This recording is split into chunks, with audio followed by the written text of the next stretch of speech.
Bonjour à tous, ravi de vous retrouver pour cette nouvelle édition de Sénat 360. Voici les titres. Crise ouverte au Front National après le départ de Florian Philippot. Réaction de Marine Le Pen. Je respecte sa décision, mais je conteste les accusations qu'il porte. La présidente du Front National dénonce une stratégie de victimisation de son ancien vice-président. Le débat est à suivre.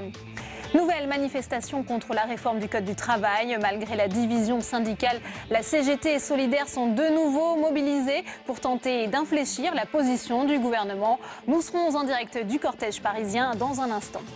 À 3 jours des élections sénatoriales, reportage sur la gauche à Paris qui, sous la pression de la République en marche, part en ordre dispersé. Une situation rare, le décryptage et l'analyse dans cette édition. Et je vous rappelle que vous pouvez réagir à cette émission sur Twitter avec le hashtag Sénat360. Pour m'accompagner cet après-midi jusqu'à 16h30, Saveria Rojek en direct de la manifestation à Paris. Le multiplex, c'est tout de suite.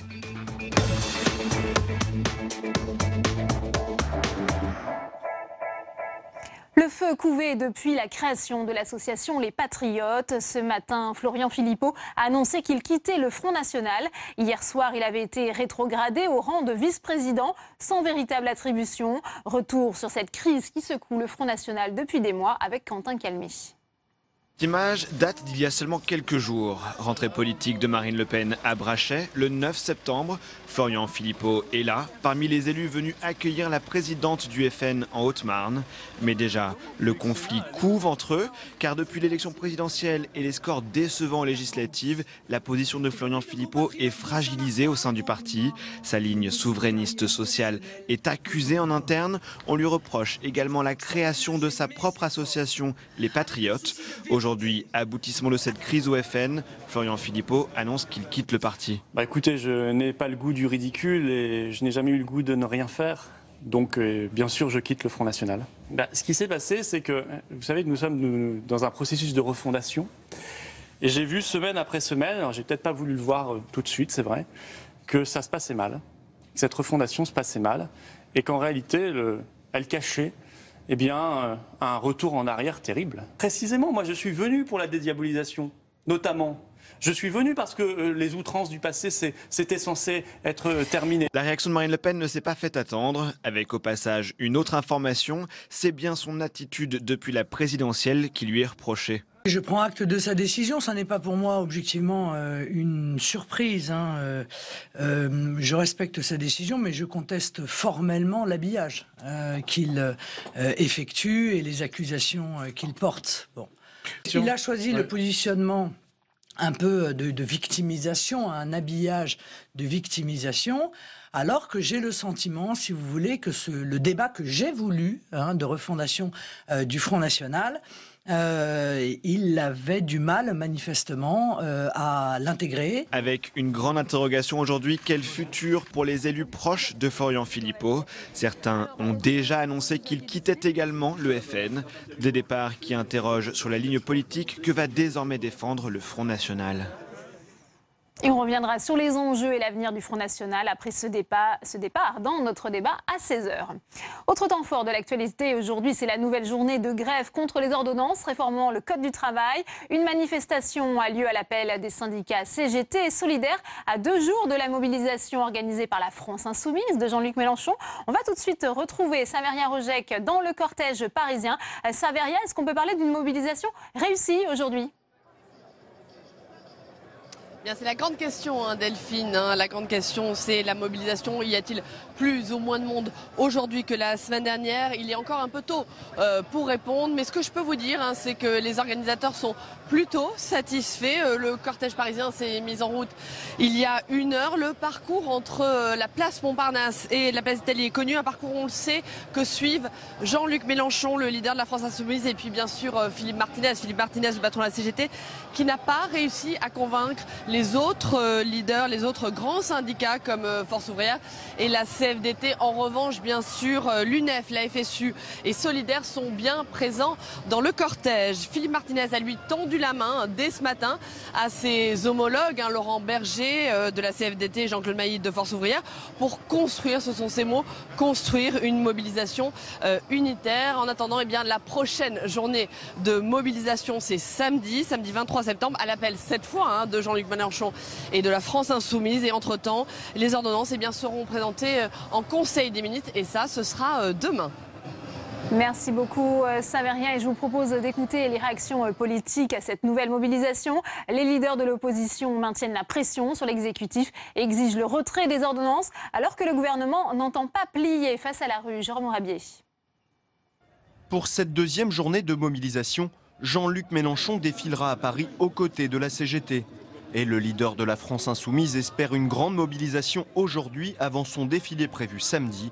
Et il mise sur la durée pour faire plier l'exécutif. Nous allons essayer un rapport de force avec lui, on en a connu d'autres. Comment oui, vous mais qu'est-ce que vous voulez qu'on fasse? On descend dans la rue, on est avec nos pancartes, on fait des choses très pacifiques. Et puis on dit, nous ne sommes pas d'accord. Et puis lui, il voit les sondages qui le mettent en plongeon. Et puis à un moment ou à un autre, il se dit, il y a un problème, non? Vous ne croyez pas? Celui qui se voit comme le premier opposant à Emmanuel Macron croisera peut-être d'anciens camarades du Parti Socialiste dans la manifestation. Car sans appeler à se joindre au cortège, le PS souhaite lui aussi le retrait des ordonnances. À un moment donné, quand vous sentez que vous êtes l'idiot utile d'une communication présidentielle, vous manifestez dans la rue. Et nous, le Parti Socialiste, nous avons été très clairs. Nous soutenons tous les mouvements syndicaux qui, comme nous, réclament le retrait des ordonnances Macron-Pénicaud. Mais à la veille de la publication des ordonnances en Conseil des ministres, pas question pour le gouvernement de flancher. Dans la lignée d'Emmanuel Macron qui a déclaré que la démocratie, ce n'était pas la rue, les ministres jouent la carte de la légitimité électorale. Les Français ont voté pour le programme du président de la République. Les Français ensuite ont voté pour les députés de la République En Marche qui portaient en leur sein toute la réforme du Code du travail. Et donc aujourd'hui, moi je pense qu'il y a une vraie question de légitimité. Effectivement, les Français ont voté pour faire cette réforme du Code du travail. La suite du mouvement social dépendra de l'ampleur des manifestations à venir. Le bras de fer est en tout cas engagé. Aucun des deux camps ne semble pour l'instant prêt à céder. Et on retourne en direct du cortège parisien avec vous, Saveria Rojek. À vos côtés, Sophie Binet de la CGT. Alors est-ce qu'elle pense, elle, bien que la mobilisation est aussi réussie que le 12 septembre dernier? Bonjour Sophie Binet. Bonjour. Est-ce que justement vous pensez comment jugez-vous la mobilisation actuelle, la mobilisation de cet après-midi? On a une mobilisation qui a encore franchi une étape. Elle est plus large que la semaine précédente. Il y a de nombreuses organisations syndicales, de nouvelles organisations syndicales qui nous rejoignent.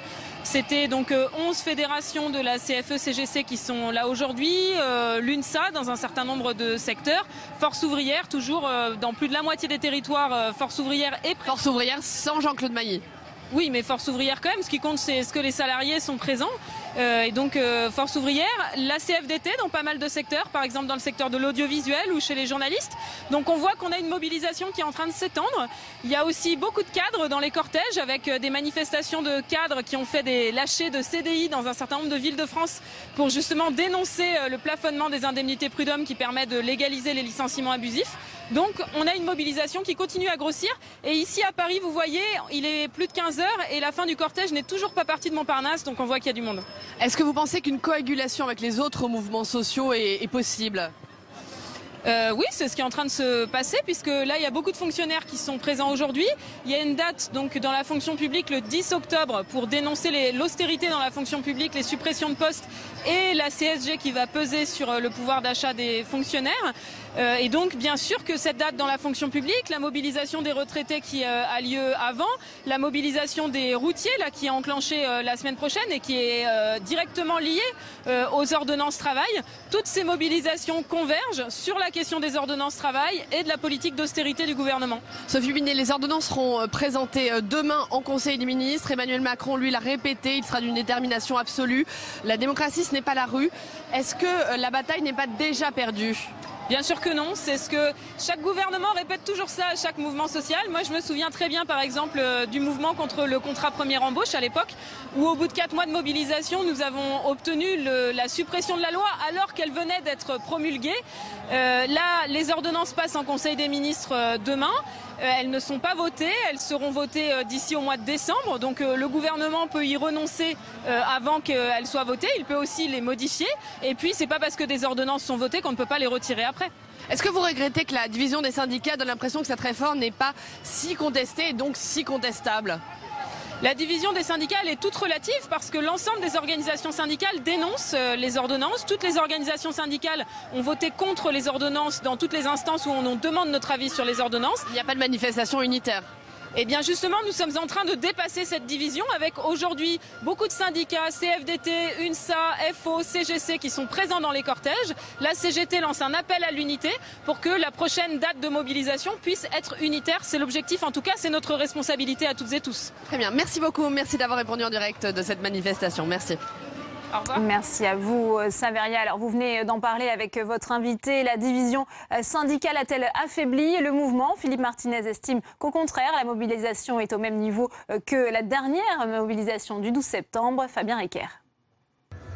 CGT et Solidaires en tête, les syndicats maintiennent la pression contre les ordonnances. Samedi, la France insoumise prendra le relais avec une grande marche à Paris. Puis c'est au tour des routiers de manifester dès lundi. Remontés après leur entrevue au ministère du Travail, ils appellent à une mobilisation massive et menacent de bloquer les raffineries la semaine prochaine. Nous réclamons évidemment l'abandon des ordonnances. Nous l'avons dit, dans le transport routier, elles auront des conséquences extrêmement dramatiques. Quels que soient les modes d'action, il faudra que le gouvernement, à un moment donné, nous entende. Sur les rails aujourd'hui, l'appel à la grève des syndicats aura été moins suivi que le 12 septembre. Mais si la SNCF et la RATP annoncent un trafic normal pour la journée, c'est la réforme des régimes spéciaux qui hante le calendrier social du gouvernement. Quant à la fonction publique, toute l'intersyndicale appelle à manifester le 10 octobre, vent debout contre le gel du point d'indice ou la suppression de 120 000 postes de fonctionnaires sur le quinquennat. Après avoir tenté de renouer hier le dialogue avec les collectivités territoriales, le gouvernement tend de nouveau la main aux élus. La création de 200 000 emplois aidés pour 2018 a été annoncée aujourd'hui. On écoute à ce propos Muriel Pénicaud, la ministre du Travail. Les contrats aidés vont être ciblés sur les publics les plus en difficulté, d'une part, réservés au secteur non marchand, associatif et communes, notamment dans les zones géographiques en difficulté, et puis ciblés aussi sur des secteurs prioritaires. Alors, ils ne vont pas être réservés au secteur prioritaire, mais nous ferons un effort particulier dans le secteur sanitaire et social, dans le secteur de l'accueil des élèves handicapés à l'école, dans les communes rurales, dans les outre-mer. Et puis, surtout, avec une obligation pour ceux qui s'y lancent, les employeurs qui s'y lancent, d'apporter de l'accompagnement et d'apporter de la formation. Je pense qu'avec ça, et avec 200 000 contrats aidés qui seront prévus dans le budget 2018, avec un taux de 50% de prise en charge par l'État, on peut arriver à un dispositif plus efficace qu'aujourd'hui et qui sortira plus de personnes, qui leur donnera non pas un faux espoir, mais un vrai accès au marché du travail. Et à 3 jours des élections sénatoriales, on continue notre page spéciale avec vous. Tam Tranui, bonjour. On vient d'entendre la ministre du Travail, Muriel Pénicaud, confirmer le financement de ces 200 000 contrats aidés pour 2018. C'est là aussi une main tendue envers les élus locaux à quelques jours, je le disais, de ce scrutin essentiel pour eux. Eh bien, il faut rappeler que début septembre, ces mêmes élus locaux étaient montés au créneau très inquiets des coupes sèches sur les contrats aidés, notamment dans l'éducation nationale. Ça avait beaucoup désorganisé la rentrée. Et hier, lors de la conférence de France Urbaine, la conférence des villes, le Premier ministre Édouard Philippe s'était déjà exprimé à ce sujet et il avait plutôt dit qu'il assumait la baisse des contrats aidés. Notez qu'en 2017, il y a 280 000 contrats aidés financés. Donc 200 000 en 2018, ça reste toutefois une baisse par rapport à 2017, même si ce n'est pas la fin complète des contrats aidés. On ne sait pas si ça va vraiment rassurer les élus locaux avant les sénatoriales. On aura le résultat dimanche dans les urnes. On s'intéresse à présent à la sociologie des candidats. On commence par l'âge des candidats. Est-ce qu'ils sont un peu plus jeunes que les sénateurs actuels? Eh bien, je rappelle, la moyenne d'âge des sénateurs actuels aujourd'hui, elle est de 62 ans. Et si on fait la moyenne sur les candidats, elle est beaucoup plus basse. Elle est de 54 ans. D'ailleurs, si on observe la pyramide des âges de ces candidats au sénatorial, tout cela se vérifie. La génération de 46 à 65 ans occupe plus de la moitié de l'effectif, vous le voyez sur ce graphique, et on compte à peu près autant de trentenaires que de septuagénaires. Je note également que la candidate la plus âgée qui se présente à 87 ans et les candidats les plus jeunes ont 24 ans. C'est l'âge minimum, il faut le dire, pour se présenter aux élections sénatoriales. On continue cette analyse sociologique des candidats au sénatorial. Quels sont les métiers les plus représentés notamment ? Eh bien, première catégorie professionnelle, les fonctionnaires. Ce n'est pas une surprise. On parle là des enseignants, des hauts fonctionnaires, des fonctionnaires de catégorie A, B, C, même des retraités de la fonction publique. Cela représente 29% des candidats. C'est tout de même moins que le nombre de fonctionnaires aujourd'hui parmi les sénateurs, un taux de 41%. On peut dire également que les cadres sont très nombreux. 15% des candidats, ils sont aujourd'hui 11% parmi les sénateurs. Notez qu'en revanche, les ouvriers, les agriculteurs sont eux peu représentés. Les ouvriers ne représentent que 2% des candidats et les agriculteurs 1%. Ce n'est pas une surprise. Il faut dire qu'aujourd'hui, il n'y a qu'un seul ouvrier au Sénat. C'est le sénateur socialiste Jean-Pierre Godefroy, ouvrier chaudronnier. Mais au Sénat, aujourd'hui, il y a tout de même beaucoup plus d'agriculteurs. 16 agriculteurs, soit près de 5% de la Chambre haute. Et avez-vous trouvé, Tam, des métiers ou des personnalités inattendues? Alors oui, quelques anecdotes. Sachez qu'il y a 11 étudiants qui vont se présenter lors du prochain scrutin. Il va également y avoir 15 journalistes. J'ai également trouvé une navigatrice, Bénédicte Bresse, navigatrice bretonne sur la liste d'hiver droite de Bernard Huet dans le Morbihan. Il y a enfin également 9 hommes et femmes de lettres et artistes. Et parmi eux, il y a le comédien Malik Zedi pour une touche glamour. C'est un comédien qui a joué dans des films d'André Téchiné ou encore de François Ozon, qui a également eu un César en 2007. Il est sur la liste communiste de Pierre Laurent et occupe la 5e place donc à Paris.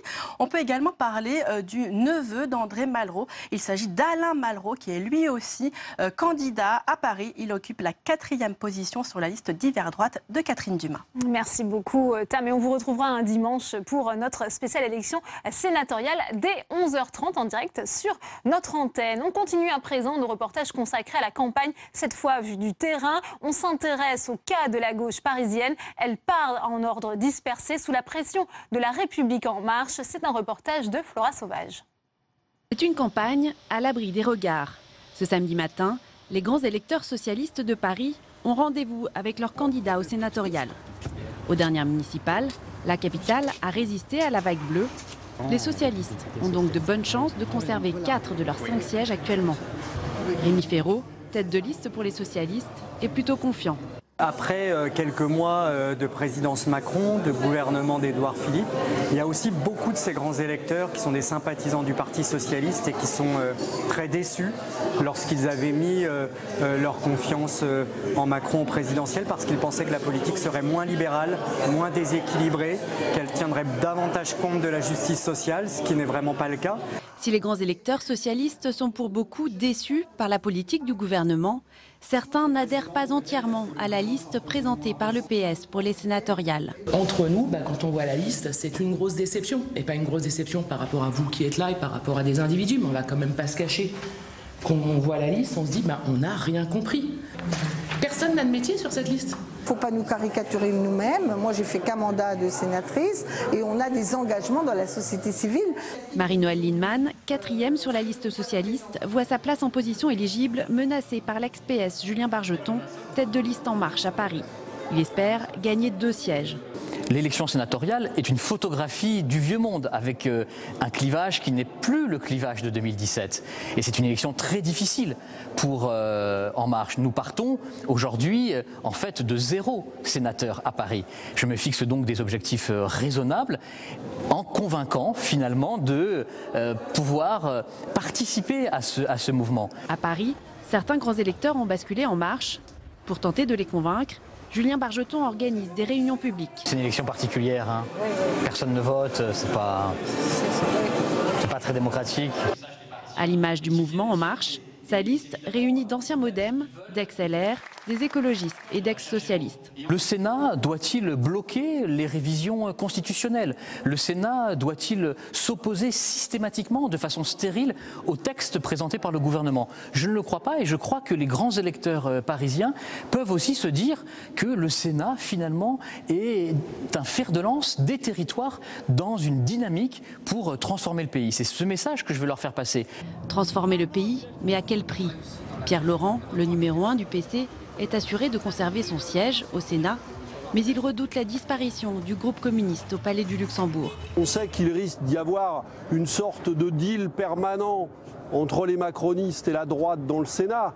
Donc il faut qu'il y ait un groupe de gauche déterminé et clair dans ses choix. J'espère que les électeurs qui sont de la sensibilité de la France insoumise voteront pour les candidats qui, comme nous, allons constituer un groupe qui sera utile à la bataille d'opposition à Macron. Mais je n'en ai pas la certitude parce qu'ils sont un peu silencieux sur cet enjeu, ce qui est dommage parce que les élections sénatoriales, c'est aussi un moment important de la vie institutionnelle du pays. Dans cette campagne, les grands électeurs de sensibilité de gauche sont très courtisés. Chez les écologistes, la bataille s'annonce difficile. Il faut vraiment aller à la pêche aux voix FI. L'actuelle sénatrice écologiste Esther Benbassa se représente, mais cette fois à Paris. Dans le Val-de-Marne, ce n'était plus possible parce qu'il y a eu quand même beaucoup de villes dont la mairie a été perdue par les socialistes. Par conséquent, je me présente à Paris. J'habite Paris depuis 1975, donc il n'y a pas de raison. Mais rien n'est joué, car Esther Benbassa doit affronter une liste dissidente menée par Bernard Jomier. C'est une élection, le corps électoral est particulier puisque ce sont les grands électeurs qui votent et donc d'aucuns imaginent qu'on peut faire des petites combines pour essayer de sauver un poste. Je pense franchement que c'est pas à la hauteur des enjeux. D'abord, c'est pas à la hauteur des enjeux démocratiques parce qu'on voit bien que tout ça est un petit peu crapouilleux et puis c'est pas à la hauteur de l'écologie. Moi, j'aurais voulu que tous les écologistes soient rassemblés. Ils le sont largement avec Esther Benbassa et Jacques Boutot. Ils le sont pas complètement, c'est dommage. Il y a 6 ans, la gauche était partie unie aux dernières sénatoriales. Cette fois, elle part en ordre dispersé. Un calcul qui pourrait s'avérer néfaste pour certains. Et pour être tout à fait complet sur la gauche parisienne au sénatorial, voyez le nom de tous les candidats qui s'affichent sur votre écran dans un instant. Voilà. Flora Sauvage nous a rejoint sur ce plateau. Bonjour Flora. Alors vous avez travaillé sur cette question de la gauche parisienne. On l'a vu, elle part en ordre dispersé. Est-ce que c'est une nouveauté ? Oui, tout à fait. C'est une nouveauté face à l'offensive macroniste. La gauche part en ordre dispersé. Donc le PS actuellement compte 5 sénateurs sortants et espère en obtenir 3 ou 4. Rémi Féraud, maire du 10e arrondissement, a formé une liste qui réunit diverses tendances du PS, avec notamment les hammonistes représentés par Marie-Noëlle Lienemann. Mais celle-ci pourrait perdre son siège de sénatrice de Paris car elle est en 4e position sur la liste. Il y en a une autre qui pourrait perdre son siège, c'est Esther Benbassa, sénatrice du Val-de-Marne, qui dirige la liste Europe Écologie Les Verts à Paris. Esther Benbassa est en difficulté à cause d'une candidature dissidente, celle de Bernard Jomier, l'actuel adjoint d'Anne Hidalgo chargé de la santé. Celui-ci table sur le soutien de poids de 2 ex-maires d'arrondissement PS passés En Marche, Daniel Vaillant et Roger Madec. Enfin, Pierre Laurent, actuel sénateur de Paris et secrétaire national du Parti communiste, est à peu près assuré de retrouver son siège.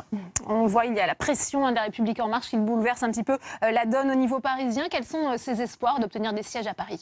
Oui, la République En Marche espère bénéficier de la dynamique de la présidentielle. À Paris, Emmanuel Macron avait réalisé un très bon score à la présidentielle, mais aussi aux législatives. Pour autant, cela a peu d'effet sur un scrutin sénatorial, même si certains conseillers municipaux ont basculé En Marche. La tête de la liste, c'est l'ex-PS Julien Bargeton, l'adjoint aux finances d'Anne Hidalgo à la mairie de Paris. Tout l'enjeu pour lui est de parvenir à réunir les voix de la droite et du centre. Pour les convaincre, il a placé sur sa liste une MoDem, Fadila Méal, et un LR macroniste, Jérôme Dubu. Mais les ambitions de Jérôme Bargeton sont modestes, car il sait que le résultat des dernières municipales de 2014 ne lui est pas favorable, a priori. En off, il me disait espérer obtenir un siège, peut-être 2. Eh bien, merci beaucoup Flora pour toutes ces précisions. On va continuer d'analyser les enjeux de ces sénatoriales à 3 jours du scrutin dans notre débat. C'est tout de suite.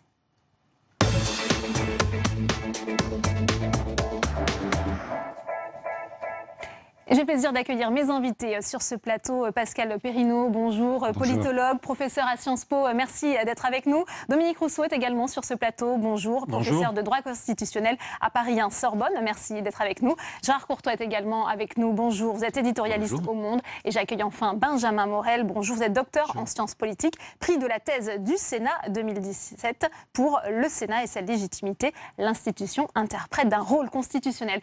Première question pour vous, Pascal Perrineau. puisqu'on a vu depuis hier l'exécutif tendre la main aux collectivités territoriales avec cette tentative de renouer le dialogue pour le Premier ministre. Encore aujourd'hui, on apprend le financement de 200 000 contrats aidés. Ces petites annonces, c'est pour aussi calmer la grogne des élus. Est-ce que ça pourrait peut-être inverser la donne à quelques jours du scrutin des sénatoriales? Inverser la donne, certainement pas. La corriger ici et là, sur des terrains très urbains comme Paris, pourquoi pas. Mais il faut bien reconnaître, si vous voulez, qu'on ne peut pas projeter les dernières élections, qu'elles soient législatives ou l'élection présidentielle, sur les élections sénatoriales.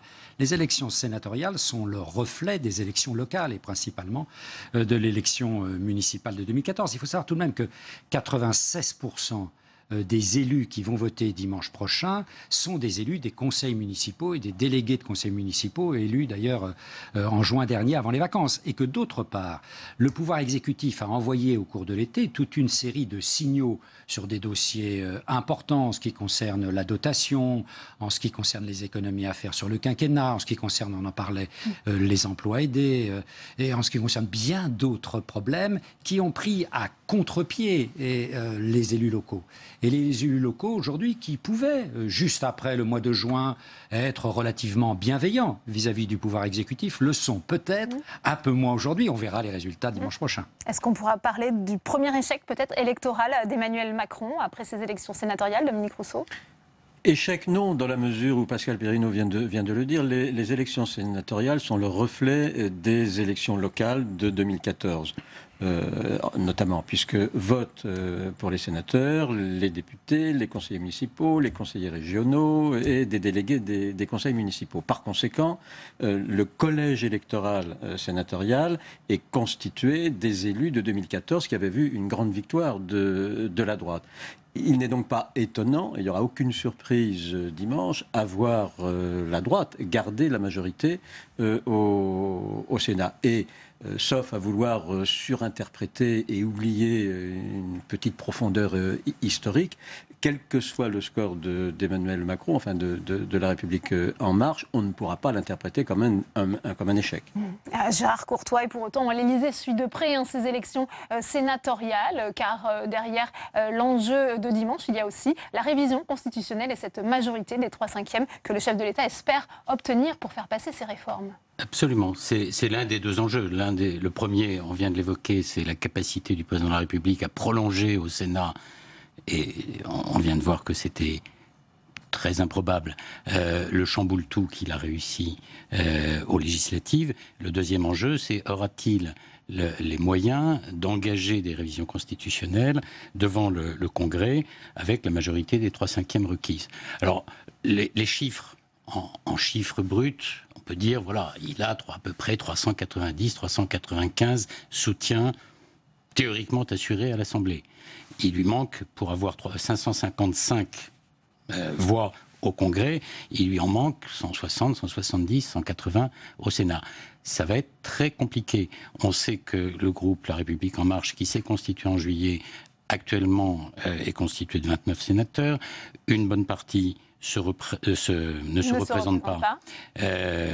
Imaginons que l'espoir de François Patriat, qui pilote toute cette affaire pour La République En Marche ici au Sénat, est d'atteindre 40, voire 50 élus, ça fait encore une grosse marche à franchir pour obtenir la pointe nécessaire. Alors, on voit bien toute la stratégie du gouvernement qui est au fond, d'essayer de confédérer tout un ensemble, une série de groupes de sénateurs susceptibles de le soutenir. On parle d'un intergroupe, voilà, François Patriat appelle ça comme ça. Alors, dans lequel pourraient se retrouver maintenant des sénateurs LR constructifs, puisqu'ils viennent d'annoncer la constitution d'un groupe, des centristes, des Modem, une partie du groupe socialiste qui est plutôt favorable à Emmanuel Macron. Ça va être, mais comme souvent au Sénat, ça va être de la cuisine délicate.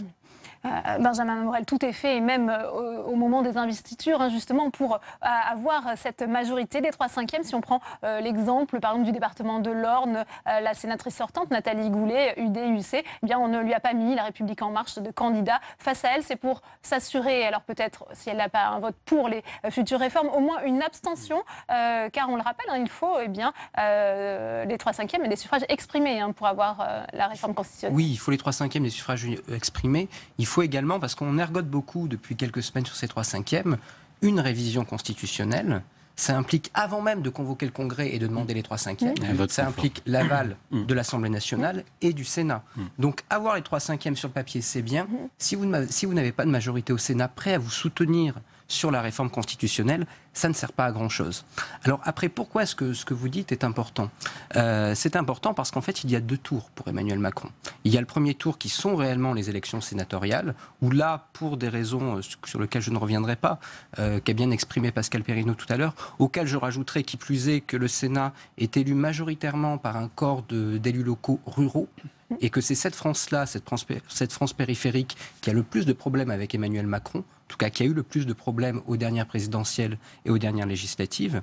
Mais pour Emmanuel Macron, il y a un second tour. Parce qu'en effet, une fois les élections sénatoriales passées, il y a l'espoir, au bout du compte, de débaucher. Débaucher un peu à droite, débaucher un peu à gauche, des élus qui se seraient fait élire sous l'étiquette républicain ou sur l'étiquette socialiste pour former une espèce de conglomérat des centres. C'est compliqué pour lui aujourd'hui. C'est compliqué pourquoi ? Parce que ça marchait très très bien au moment des élections législatives. Au bout du compte, on avait des socialistes progressistes, des républicains constructifs qui semblaient attirés par En Marche comme les papillons de nuit par la lumière. Mais aujourd'hui que les choses vont un peu moins bien pour En Marche, eh bien pour ces nouveaux élus, changer d'écurie, ça devient évidemment beaucoup plus risqué. Je rajoute un mot à ce qui vient d'être dit, c'est que non seulement il faut un vote conforme de l'Assemblée et du Sénat sur le projet de révision constitutionnelle, mais dans ce qui est annoncé pour cette révision constitutionnelle, il y a au moins une disposition, il y en a plusieurs, mais au moins une, dont on doute qu'elle entraîne un assentiment formidable de la part des sénateurs, tout autant des députés d'ailleurs, mais particulièrement des sénateurs, c'est la limitation dans le temps à 2 du nombre des mandats. Et j'ajoute que, et là ça ne fait pas partie de la révision constitutionnelle, mais la perspective de voir réduit le nombre des sénateurs, tout autant celui des députés d'un tiers, à mon avis, ne va pas mettre le Sénat dans des dispositions particulièrement bienveillantes. Pascal Perrineau, ça va rester une chambre d'opposition, le Sénat, avec toujours cette question de l'alternance impossible ? Écoutez, quand on regarde sous la Ve République, à peu près jamais, sauf quelques années sous le quinquennat de François Hollande, tous les pouvoirs n'ont été de la même couleur politique. Et le Sénat a toujours eu, même sous le général de Gaulle, le Sénat a montré sa capacité à être dans l'opposition. Et quelle opposition, au travers de la voix du président de l'époque, Gaston Monnerville. Donc on va certainement être dans un dispositif politique dans lequel la Haute Assemblée va rester le seul vecteur dans le système de pouvoir actuel favorable à l'opposition. Ensuite, vous savez, une fois qu'on a dit ça, on a dit que la moitié des choses. Parce que quel type d'opposition ? Souvent, au Sénat, l'opposition peut être pas une opposition radicale, ça peut être une opposition constructive, capable... C'est ce que souhaitait faire Gérard Larcher. Bien sûr, c'est ce que souhaitait faire l'actuel président du Sénat, qui était, du moins avant l'été, très bien disposé vis-à-vis de certains éléments de la politique proposée par le nouvel exécutif. Après l'été, le sentiment de nombre de sénateurs, et du premier d'entre eux, le président du Sénat, est peut-être un peu différent, parce que le pouvoir... Il estime que la confiance a été rompue.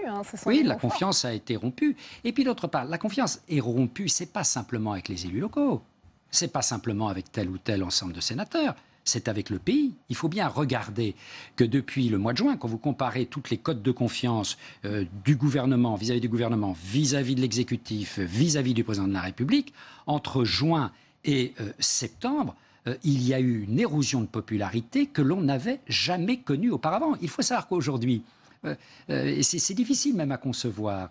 Eh bien, aujourd'hui, après 5 à 6 mois d'exercice du mandat, le président de la République actuel est plus impopulaire que ne l'était François Hollande. Dominique Rousseau, ce revers en demi-teinte électorale pour La République En Marche, est-ce que ça va profiter au groupe LR du Sénat notamment, qui pourrait se servir de base arrière du Sénat comme base arrière pour se reconstituer et se renforcer en vue des prochaines échéances électorales? Je ne crois pas là non plus, dans la mesure où le Sénat doit aussi être précautionneux sur son propre avenir. Parce que, vous venez de le dire, le Sénat a longtemps, toujours, souvent été une chambre d'opposition, une chambre de frein. Pas simplement sous cette République, c'est quand même le Sénat qui s'est le plus longtemps opposé à la reconnaissance du droit de vote pour les femmes. C'est le Sénat qui s'est opposé à l'organisation d'un référendum sur les droits fondamentaux que proposait François Mitterrand. C'est le Sénat qui s'est opposé à l'adoption de la question prioritaire de constitutionnalité en 90. Donc le Sénat a aussi une image de chambre qui n'est plus évidemment la chambre du seigle de la châtaigne, comme on disait autrefois, mais qui n'est pas non plus la chambre d'Internet et des réseaux sociaux. Elle n'est pas encore devenue. Or, il y a ce décalage dont on parlait tout à l'heure, c'est-à-dire une Assemblée nationale et un président de la République qui sont quand même connectés avec notre société actuelle, et puis un Sénat qui ne l'est pas. Si le Sénat était composé des maires des grandes métropoles, des présidents de région, c'est-à-dire des espaces territoriaux qui expriment le dynamisme culturel, social, politique de la France, les choses seraient différentes. Donc je pense que dans l'intérêt du Sénat, il n'est pas sûr que vouloir jouer une opposition systématique soit pour son avenir en tant que seconde chambre, la meilleure solution. Et dans le contexte actuel, je pense que quelle que soit la majorité, même si le groupe La République, enfin les Républicains restent majoritaires, ce qui sera sans doute le cas, ils n'auront pas intérêt à jouer une opposition systématique, y compris sur la révision constitutionnelle. Benjamin Morel, sur justement ce groupe Les Républicains, est-ce qu'il va sortir renforcé de cette élection ou est-ce qu'il y a aussi des tentations d'explosion, de constitution d'un groupe constructif? La question est sur la table. Alors, est-ce qu'il y a des risques de scission au sein des Républicains? Oui, mais ça dépasse très largement le Sénat. C'est très prégnant au Sénat parce que, je dirais, la composante centriste des Républicains est particulièrement présente au Sénat. Je reviens sur ce que disait Dominique Rousseau, sur lequel je suis assez d'accord. En fait, le Sénat a servi pour la droite à deux choses durant l'histoire politique récente. On a eu par exemple le cas à la fin des années 80 où le Sénat a été, Charles Pasqua était président du groupe RPR à l'époque, a été un porte-voix de l'opposition. Ce qu'il pourrait redevenir, c'est-à-dire que si demain on avait une droite républicaine, par exemple sous la présidence de Laurent Wauquiez, qui voulait faire du Sénat un instrument pour porter un projet, pour, au bout du compte, porter une réelle contestation, le Sénat pourrait devenir ça, à condition évidemment que le groupe soit assez fort pour imposer ça aux sénateurs. L'autre option, c'est bien sûr que le Sénat reste ce qu'il a été ces dernières années, ce qu'il a été par exemple sous la seconde cohabitation, c'est-à-dire une institution qui n'est pas dans l'opposition absolue, qui essaye de montrer qu'elle peut malgré tout entrer dans une forme de conciliation. Pour l'instant, quelle va être l'alchimie, quel va être ce savant mélange qui va ressortir des élections sénatoriales de dimanche et qui permettra de choisir un camp ou un autre, ça c'est encore un mystère. Ouais. Dominique Rousseau et ensuite Gérard. Oui, juste, vous avez fait votre thèse sur la légitimité du Sénat et je pense que le Sénat sait qu'il est toujours en train de jouer sa légitimité. Et l'Assemblée nationale, non, on sait, elle est légitime, elle est élue par le peuple, très bien. Le Sénat, il y a toujours une question un peu sous-jacente de légitimité. Et par conséquent, il faut qu'il fasse très attention dans l'exercice des compétences qui sont les siennes. Oui. Gérard Courtois. Je voulais rebondir sur les deux scénarios qui étaient évoqués pour la droite. Et on peut parfaitement imaginer, parce que c'est quand même un acteur important de la séquence suivante, que le futur président du Sénat, c'est-à-dire l'actuel, à mes yeux, tellement il est évident que je ne vois pas comment il pourrait ne pas être réélu compte tenu de son expérience et de candidatures victorieuses contre Jean-Pierre Raffarin en 2008, en 2014, etc. Sa connaissance de l'institution, bref, et je pense que Gérard Larcher, pour ne pas le nommer, est beaucoup plus favorable, enclin et à l'aise dans le deuxième scénario que vous décrivez, plutôt que dans le premier. Pascal Perrineau, on a parlé du groupe Les Républicains. Quels sont les enjeux pour les autres groupes? Et si on commence par exemple par le Parti Socialiste, finalement, qui pourrait tirer son épingle du jeu, si on peut dire un peu familièrement? Oui, on verra dans la mesure où tout de même, il faut se souvenir des municipales de 2014. Pour le Parti Socialiste, ça n'avait pas été une bonne moisson. Et donc cela va se traduire. Il y a des départements, pour l'instant, très souvent, la très forte majorité des sénateurs est constituée de sénateurs socialistes. On verra dimanche soir que dans de très nombreux départements, ça ne sera plus le cas. Surtout que l'on a sur les territoires, quand on regarde ça en détail, une gauche qui, comme au plan national, va aller extrêmement diviser. Les querelles de personnes, les querelles de sensibilité, les querelles de lignes politiques, les revanches dans tel ou tel département, tout cela va coûter au Parti socialiste. Certes, les socialistes continueront à avoir un groupe. Il faudra voir aussi, on vient de se poser la question pour LR, de voir au sein même de ce groupe socialiste ceux qui resteront sur une ligne, j'allais dire, d'autonomie socialiste et ceux qui seront des constructifs socialistes ouverts aux appels du pied des macroniens. Un mot sur le Parti Socialiste et son lien avec le Sénat. Est-ce que là aussi, on sait que les ambitions sont là, que le groupe socialiste espère faire mieux que la République En Marche et rester le deuxième groupe après le groupe LR? Dominique. Alors, il est possible que les socialistes restent le deuxième groupe. Ceci dit, à l'intérieur des socialistes, on sait déjà qu'il y a beaucoup de candidats ou de sénateurs qui sont, comment on dit maintenant, macro-compatibles. Et que, par conséquent, la question n'est pas celle de l'importance du groupe socialiste, la question est celle de savoir, parmi les sénateurs socialistes, quels sont ceux qui pourront accepter de travailler avec la majorité parlementaire et présidentielle. Et c'est là que se joue et effectivement le vote en termes identiques de la loi constitutionnelle et le vote du Congrès. Parce que je crois qu'il faut 555 voix pour le Congrès. Gérard Courtois rappelait qu'actuellement Macron peut compter sur 395 voix, il lui manque donc 100. Si tout se passe au mieux. Tout se passe bien, c'est-à-dire la République En Marche et le MoDem.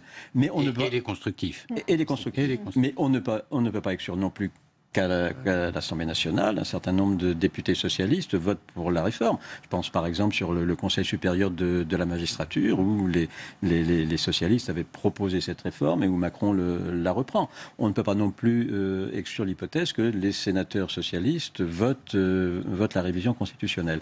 Donc il y a une marge. Donc la question n'est pas l'importance du groupe. Souvent au Sénat, c'est comme ça. D'ailleurs, la question, c'est quels sont les accommodements raisonnables, comme disent les Canadiens, qui vont se nouer au Sénat et avec l'Assemblée nationale. Benjamin Morel sur ce point, sur les socialistes. Et puis on parlera aussi du groupe centriste, qui était un groupe charnière aussi ici au Sénat. Est-ce qu'il va être frappé par cette recomposition du paysage politique que l'on observe depuis l'élection d'Emmanuel Macron? Oui, non, je crois qu'il faut voir, comme on le disait tout à l'heure, qu'en fait, les sénatoriales cette année vont être le reflet des municipales de 2014, je crois. Donc, une période où En Marche n'existait pas, où les partis centristes, les groupuscules centristes confédérés plus ou moins, étaient relativement forts et ont fait plutôt de bons scores. Donc le groupe Union centriste n'a pas vraiment à craindre ces sénatoriales-là. Quant au groupe socialiste, il peut s'appuyer sur un nombre d'élus locaux relativement important, notamment d'élus urbains. Et en fait, pour revenir sur ce que vous disiez tout à l'heure, c'est un peu le bal des hypocrites pour ces élus qui sont macro-compatibles aujourd'hui. Parce que s'ils font campagne sur une ligne macroniste, ça va leur revenir en boomerang. Parce que les annonces faites contre les collectivités territoriales fait que leurs élus, en fait, ne sont pas, eux, macro-compatibles. Au-delà de la proximité idéologique, pour des questions de politique locale, ils ne peuvent plus réellement l'être aujourd'hui. Donc, il faut faire campagne contre Macron, tout en se disant que demain, enfin plutôt lundi, une fois au Sénat, on pourra éventuellement ouvrir à des alliances au cas par cas. Sur la révision constitutionnelle, je suis quand même un peu plus circonspect, tout bêtement, parce que pour le coup, même si le Sénat, et pour le coup je suis absolument d'accord avec vous, c'était ma thèse, sur cette idée que le Sénat doit tenter d'exister comme institution pour arriver à affirmer sa légitimité, sur une réforme constitutionnelle dans une période politique où justement le gouvernement est relativement impopulaire, il y aura une tentation de la part de la majorité sénatoriale de bloquer toute réforme quelle qu'elle soit. On a vu ça lors du dernier quinquennat. Gérard Courtois, si on revient à la recomposition politique et au reflet qu'il pourrait y avoir au Sénat dimanche soir, est-ce qu'on rappelle aussi qu'il faut seulement 10 parlementaires ici pour avoir un groupe? Est-ce qu'on peut penser qu'il y aura de nouveaux groupes dans la sociologie du Sénat renouvelé? Vraisemblablement un groupe LR constructif, puisqu'ils ont l'intention de le constituer. Alors, une des questions qui se pose, il y a un aspect important quand même dans l'arithmétique préalable, c'est le nombre de sénateurs renouvelables dans chaque groupe. Un gros tiers chez les Républicains, une grosse moitié chez les socialistes, une petite moitié chez les centristes et la quasi-totalité chez les communistes. Donc, je veux dire, les enjeux sont très différents. Enfin, ils sont très différenciés selon les groupes. Et notamment pour les communistes, 16 communistes renouvelables sur 18, le risque est très grand. Et on entendait tout à l'heure Pierre Laurent, qui était extrêmement prudent dans ses pronostics sur la capacité du PC à maintenir un groupe sénatorial. Voilà, donc je pense que cette différence entre le taux de renouvelables dans chaque groupe donne plus ou moins de chances et à mon sens, protège davantage les Républicains qu'il ne les désavantage. Pascal Perrineau, il y a une réelle menace sur le groupe communiste, selon vous, au Sénat, qui pourrait disparaître? Bien sûr, comme vient de le dire Gérard Courtois, c'est le groupe le plus exposé. Le plus exposé du fait du taux de renouvellement, le plus exposé aussi parce que au sein même de ce qu'il représente. On voyait Pierre Laurent, c'était intéressant, parler de la France insoumise tout à l'heure. Mais il faut savoir que cette France insoumise, elle est très insoumise vis-à-vis du Parti communiste aussi. Et que donc c'est une famille qui est plus désunie qu'on veut bien le croire. On parle beaucoup de la désunion de la droite, de la désunion de la gauche, mais cette famille-là aussi n'est pas très unie. Donc c'est un groupe... Aucun candidat à la France insoumise au sénatorial, on le rappelle, puisque Jean-Luc Mélenchon veut supprimer le Sénat. Tout à fait. Et il faut savoir que sur cet ensemble de thématiques, pour cette famille de pensée, la tâche ne sera pas simple lors des sénatoriales de dimanche. Denis Creusot. Oui, je crois qu'il faut bien distinguer l'Assemblée nationale du Sénat. À l'Assemblée nationale, vous avez des oppositions, politiques identifiées. On n'a jamais retrouvé, jusqu'à présent en tous les cas, au Sénat, le même découpage politique. Il y a des groupes au Sénat qu'on ne retrouve pas à l'Assemblée nationale. Parce que l'Assemblée nationale fonctionne essentiellement sur majorité-opposition. Au Sénat, il fonctionne plutôt sur le modèle d'Edgar Faure des majorités d'idées. C'est-à-dire on se retrouve, les groupes sont alliés sur un texte et puis ils ne sont pas alliés sur un autre texte, mais ils se retrouvent sur un autre texte. Donc ça bouge constamment au Sénat. Et donc, même si Emmanuel Macron ne remporte pas les élections, comme au Sénat, les majorités ne sont pas et les oppositions ne sont pas rigides, à l'Assemblée, elles le sont.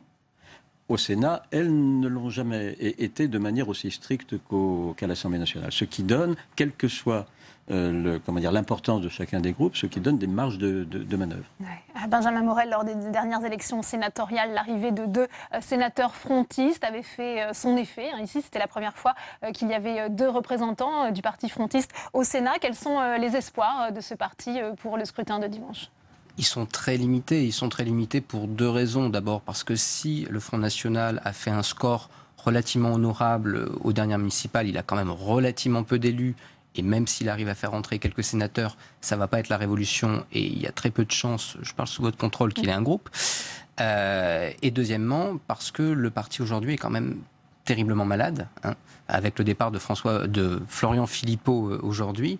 Et qu'en fait, ce qu'incarnait Florian Philippot au sein du Front National, c'est-à-dire cette ligne un peu souverainiste, chevènementiste, qui pouvait avoir un écho chez des élus locaux qui n'étaient pas réellement encartés, qui n'étaient pas Front National, mais qui n'étaient pas non plus dans un autre parti, mais pouvaient prêter l'oreille à ce type de discours, et bien tout d'un coup, cette crise-là s'installe et rend leur vote d'autant plus improbable. Donc en fait, le vrai enjeu sur le scrutin sénatorial pour le Front National, c'est la mobilisation de ces maires non inscrits ou de ces conseillers municipaux non inscrits Et là, les circonstances n'aident vraiment pas le Front National. Ouais. Pascal Perrineau, peut-être. Oui, quand vous regardez la carte très attentivement, ils ne peuvent emporter éventuellement un, au grand maximum 2 postes de sénateurs, et dans des départements dans lesquels il y a énormément de postes à distribuer, et bien sûr à la représentation proportionnelle. Dans les autres départements, ils n'ont strictement aucune chance, même si le Front National sera présent à peu près partout. Le département le plus susceptible, éventuellement, d'ajouter un 3e sénateur aux 2 sénateurs actuels, c'est le département du Pas-de-Calais, où M. Charles Jurek, qui est adjoint au maire d'Hénin-Beaumont et conseiller départemental, a à la fois un volant d'élus locaux du FN, mais ça ne suffira pas. Il a besoin, et en effet c'est essentiel, de l'apport protestataire de petits élus de communes rurales en colère qui considèrent que voilà, on malmène les communes. Gérard Courtois, d'ailleurs, on a vu le Front National qui n'hésitait pas à présenter des candidats battus aux législatives, aux sénatoriales. Alors, c'est particulièrement marqué pour le Front National, mais c'est vrai pour tous les partis qui ont été malmenés ou battus aux législatives. Et c'est une vieille tradition. Au sénatorial de 1959, après la bérésina des partis de gauche en 1958, qui retrouve-t-on au Sénat pour se raccrocher à cette noble branche, je dirais, François Mitterrand, Jacques Duclos et bien d'autres. De fer, absolument. Donc voilà, et c'est une tradition particulière au Front National de présenter, quand ils ont, faute d'avoir beaucoup, un vivier de candidats suffisamment puissant, de présenter leurs candidats dans toutes les élections, aux régions, aux municipales, aux régionales, aux législatives et maintenant aux sénatoriales. Eh bien, merci. Y compris les candidats déjà élus à l'Assemblée au mois de juin. 2. Eh bien, merci à Gérard Courtois pour votre analyse. Merci à vous, Dominique Rousseau. Merci, Pascal Perrineau. Merci, Benjamin Morel. Dimanche, ce sera aussi jour de vote en Allemagne. Les électeurs doivent choisir les 630 députés qui siègent au Bundestag. Les sondages pronostiquent une avance de la CDU, le parti de la chancelière Angela Merkel. Elle espère décrocher un 4e mandat. Stéphane Amalian. Les sondages donnent déjà la CDU gagnante avec 36% d'intention de vote. Pourtant, Angela Merkel reste prudente dans l'un de ses derniers meetings. Nous entendons encore et merci d'ailleurs aux médias de s'en réjouir que tout est déjà décidé. C'est votre élection et chaque voix compte, absolument rien n'est encore décidé. La chancelière a survolé la campagne grâce notamment à un bilan économique solide. Une dynamique qui s'est confirmée lors du débat télévisé qu'il a opposé à son adversaire social-démocrate, Martin Schulz. Pourtant, la chancelière devra composer avec un autre parti pour pouvoir gouverner.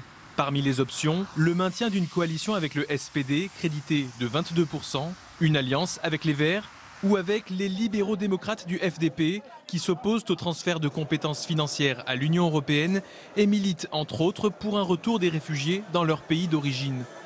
Dans ce contexte, un autre parti, l'AfD, devrait faire son entrée au Bundestag. Crédité de 12% dans les sondages, il pourrait être le premier parti d'extrême droite à intégrer le Parlement allemand depuis la fin du Troisième Reich. Et pour évoquer les législatives outre-Rhin, Barbara Kunz, chercheuse à l'IFRI, est notre invitée. Elle répond aux questions de Nora Hamadi. Le face-à-face, c'est tout de suite.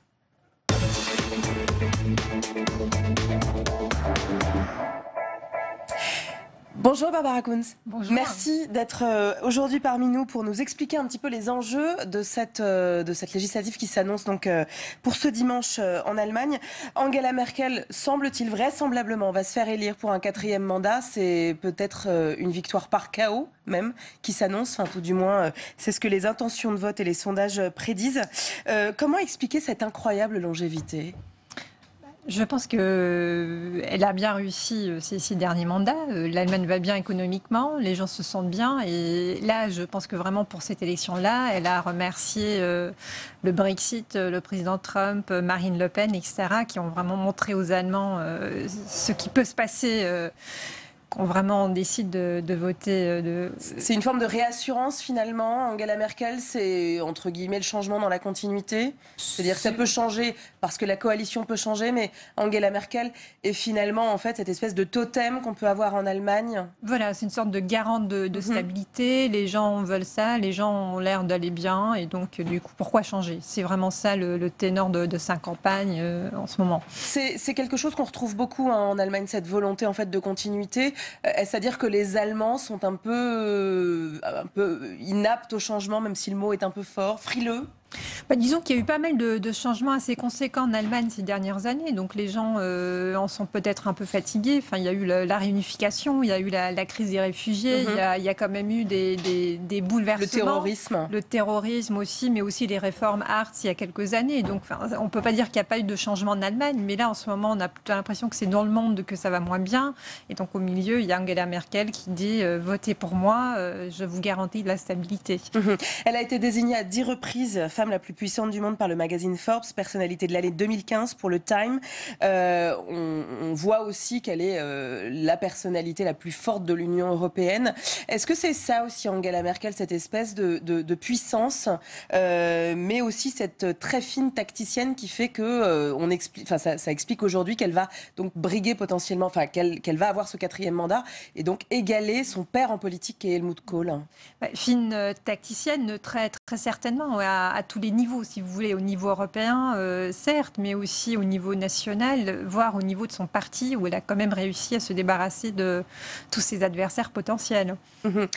Comment est-ce que vous la définiriez sur le plan politique? Vous parliez, vous disiez à l'instant qu'elle est fine tacticienne. C'est parce qu'elle réussit aussi à reprendre en fait à son crédit les projets en fait de ses adversaires politiques. C'est en tout cas ce qu'on lui reproche de faire, c'est-à-dire que normalement, quand il y a un débat qui émerge en Allemagne, pendant très longtemps, on ne sait pas ce qu'en pense la chancelière, parce qu'elle se retient et ne se positionne pas. Et c'est qu'à la fin, quand le débat est décidé, que souvent on la voit se positionner. Le dernier exemple est par exemple le mariage pour tous. Qui va entrer en vigueur le 1er octobre, je crois. Qui vient et qui a été annoncé comme ça, un peu la surprise générale, juste avant l'été. Voilà, alors que c'était une revendication de la gauche, des Verts pendant des décennies vraiment, et que son parti s'y est toujours opposé. Et là, idem pour la Turquie, qui selon elle en fait ne doit pas entrer dans l'Union européenne en l'état. Idem pour la sortie du nucléaire en Allemagne, donc c'était après Fukushima. Là maintenant la question du coup, puisqu'il semblerait que ce soit évident qu'elle soit réélue pour un 4e mandat, c'est quelle coalition derrière? Quels sont vos pronostics? Comment est-ce qu'on pourrait imaginer le gouvernement de l'Allemagne de demain?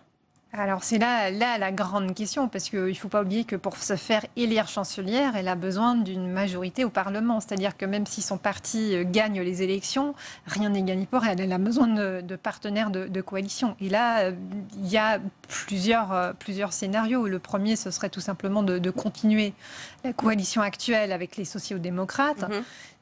Porté par Martin Schulz, donc l'ancien président du Parlement européen. Porté par Martin Schulz. On verra ce qu'ils en disent, parce que il y a des voix aussi à l'intérieur des sociaux-démocrates qui disent si on refait ça encore une fois, ça sera la fin du parti.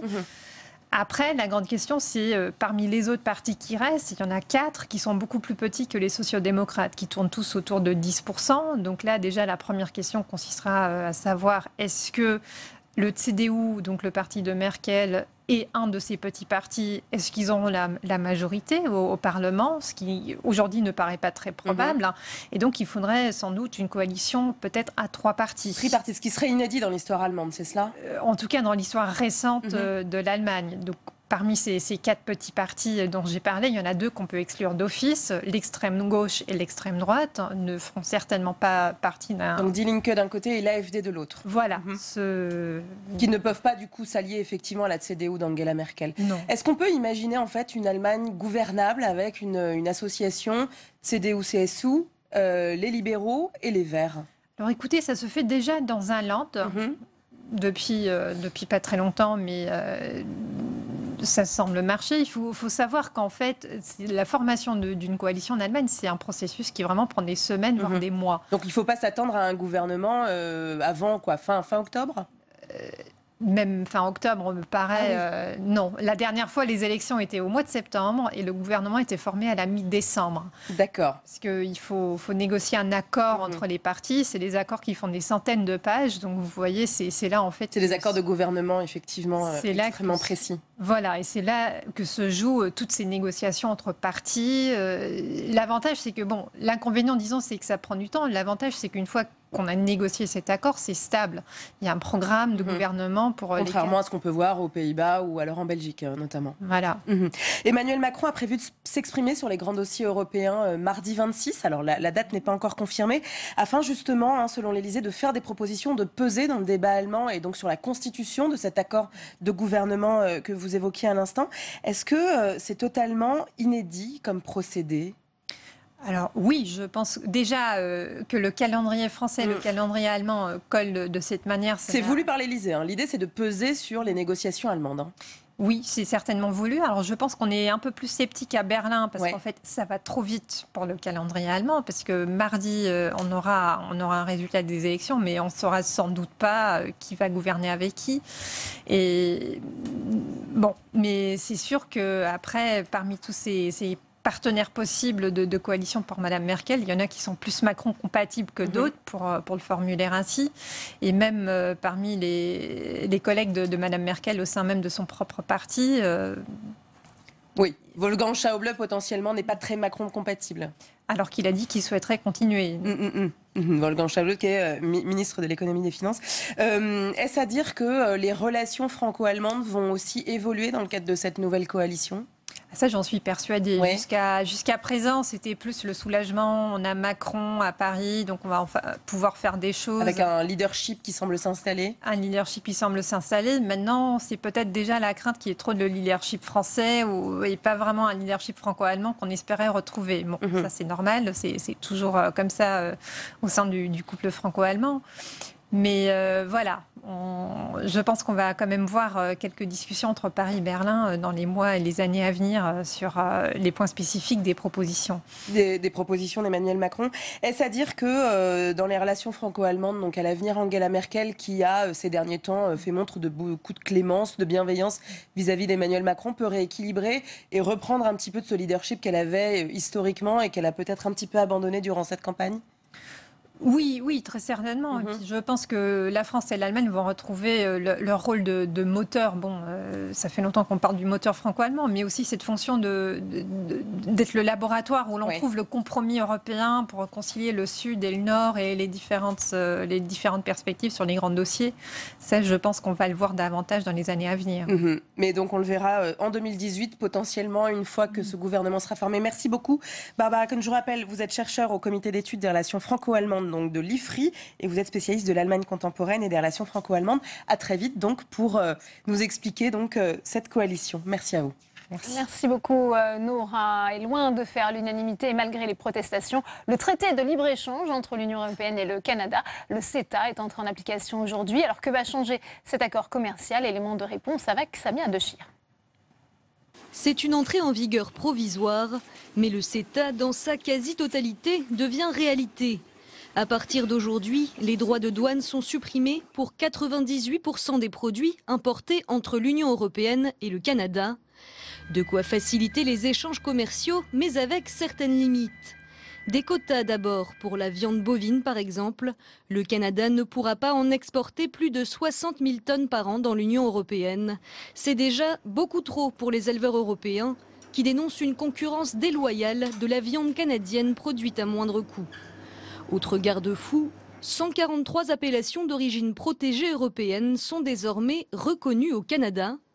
Les entreprises canadiennes n'ont donc plus le droit d'appeler leurs produits Roquefort ou Saint-Nectaire par exemple.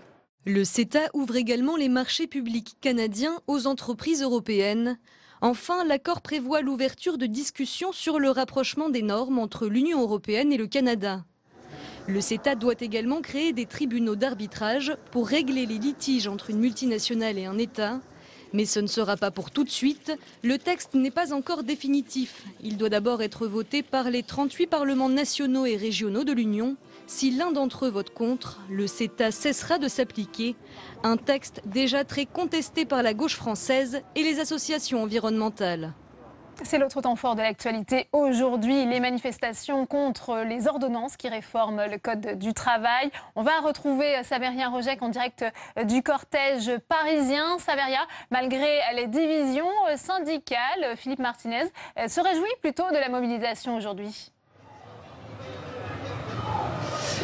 Eh bien Delphine, la mobilisation c'est bien sûr la grande question. Le pari est-il réussi ou non pour les syndicats? Alors on n'a pas encore de chiffres officiels à l'heure où on parle, mais ce que je peux vous dire c'est que les organisateurs ici semblent plutôt satisfaits de la mobilisation. Philippe Martinez, lui, le patron de la CGT, a dès le début de ce cortège tendu la main à ses homologues Jean-Claude May de Force Ouvrière et Laurent Berger de la CFDT pour construire, ce sont ses mots, construire une mobilisation unitaire. Je vous propose d'écouter Philippe Martinez. Le front syndical, comme vous dites, il est large aujourd'hui. Allez voir dans la manifestation, tout le monde est représenté. Je souhaite, pour ma part, et nous souhaitons à la CGT, que ça puisse se concrétiser au niveau interprofessionnel. Voilà donc pour Philippe Martinez, le patron de la CGT. Pierre Laurent, le patron du Parti communiste et sénateur communiste de Paris, lui a répondu dès le début de ce cortège. Je vous propose de l'écouter. C'est effectivement ce qui semble être la marque de cette journée. C'est l'entrée dans le mouvement de syndicalistes de plus en plus divers venus de nombreuses confédérations syndicales. Donc manifestement, il y a des possibilités d'élargir ce front social et c'est tant mieux. Et il faut que nous l'accompagnions effectivement par une mobilisation politique importante. Voilà donc pour l'élargissement du front syndical et de la contestation. La prochaine journée de mobilisation, en tout cas, aura lieu samedi prochain, à l'appel cette fois bien sûr de la France Insoumise de Jean-Luc Mélenchon. Et entre-temps, eh bien, les ordonnances seront présentées au Conseil des ministres et ça, ce sera demain. Merci beaucoup Saveria. Vous étiez donc en direct de la manifestation à Paris avec Baptiste Gosselin. Le feu a couvé depuis la création de l'association Les Patriotes. Ce matin, Florian Philippot a annoncé qu'il quittait le Front National. Hier soir, il avait été rétrogradé au rang de vice-président sans attribution. Retour sur cette crise qui secoue le Front National depuis des mois avec Quentin Calmy. Cette image date d'il y a seulement quelques jours. Rentrée politique de Marine Le Pen à Brachet, le 9 septembre. Florian Philippot est là, parmi les élus venus accueillir la présidente du FN en Haute-Marne. Mais déjà, le conflit couve entre eux, car depuis l'élection présidentielle et les scores décevants législatives, la position de Florian Philippot est fragilisée au sein du parti. Sa ligne souverainiste sociale est accusée en interne. On lui reproche également la création de sa propre association, Les Patriotes. Aujourd'hui, aboutissement de cette crise au FN, Florian Philippot annonce qu'il quitte le parti. Écoutez, je n'ai pas le goût du ridicule et je n'ai jamais eu le goût de ne rien faire. Donc, bien sûr, je quitte le Front National. Ce qui s'est passé, c'est que, vous savez, nous sommes dans un processus de refondation. Et j'ai vu semaine après semaine, alors j'ai peut-être pas voulu le voir tout de suite, c'est vrai, que ça se passait mal. Cette refondation se passait mal. Et qu'en réalité, elle cachait un retour en arrière terrible. Précisément, moi je suis venu pour la dédiabolisation, notamment. Je suis venu parce que les outrances du passé, c'était censé être terminé. La réaction de Marine Le Pen ne s'est pas fait attendre. Avec au passage une autre information, c'est bien son attitude depuis la présidentielle qui lui est reprochée. Je prends acte de sa décision, ça n'est pas pour moi objectivement une surprise. Je respecte sa décision, mais je conteste formellement l'habillage qu'il effectue et les accusations qu'il porte. Bon. Il a choisi le positionnement un peu de victimisation, un habillage de victimisation, alors que j'ai le sentiment, si vous voulez, que le débat que j'ai voulu de refondation du Front National, il avait du mal manifestement à l'intégrer. Avec une grande interrogation aujourd'hui, quel futur pour les élus proches de Florian Philippot? Certains ont déjà annoncé qu'ils quittaient également le FN. Des départs qui interrogent sur la ligne politique que va désormais défendre le Front National. Quentin Calmet nous a rejoint sur ce plateau. Quentin, Florian Philippot, on le décrivait souvent comme le bras droit, voire le bras gauche de Marine Le Pen. Oui, et ce que l'on retient, Delphine, c'est que Florian Philippot, c'est le personnage clé de la transformation du Front National. La rencontre entre Marine Le Pen et Florian Philippot, elle est racontée dans un ouvrage de nos consoeurs de LCP, Astrid de Vilaine et Marie Labatte. Elle remonte à mai 2009, lorsque Marine Le Pen n'est alors que la vice-présidente du FN. C'est Paul-Marie Couteau qui les présente l'un à l'autre. À ce moment-là, Marine Le Pen, eh bien, elle se méfie de ce profil d'énarque, mais elle est à la recherche d'une forme de crédibilité. Et Florian Philippot, à 27 ans, il vient d'être diplômé de l'ENA, la promo Willy Brandt. Et lorsque Marine Le Pen apprend qu'il vient de la gauche et qu'il a milité auprès de Jean-Pierre Chevènement, elle lui répond que c'est très bien, je cite, qu'ils ne sont pas loin alors.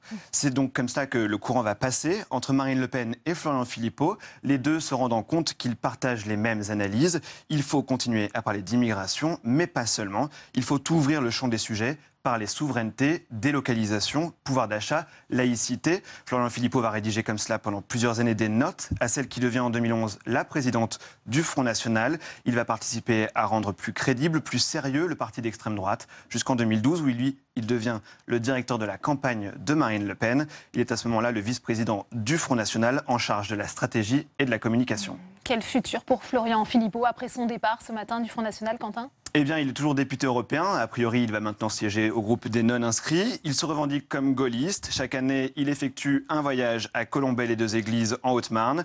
On pouvait d'ailleurs voir sur le col de sa veste ce matin la Croix de Lorraine dans l'interview qu'on a passée dans le reportage. Et selon les élus qu'on a contactés aujourd'hui et qui se disent proches de Florian Philippot, les élus locaux, eh bien, Florian Philippot, il a été sacrifié, je cite, sans doute par l'entourage de Marine Le Pen. Mais les deux, Marine Le Pen et Florian Philippot, eh bien, a priori, ils partageaient la même analyse politique. Alors, cette question, Florian Philippot, il est devenu le symbole de la dédiabolisation, du professionnalisme dans le parti.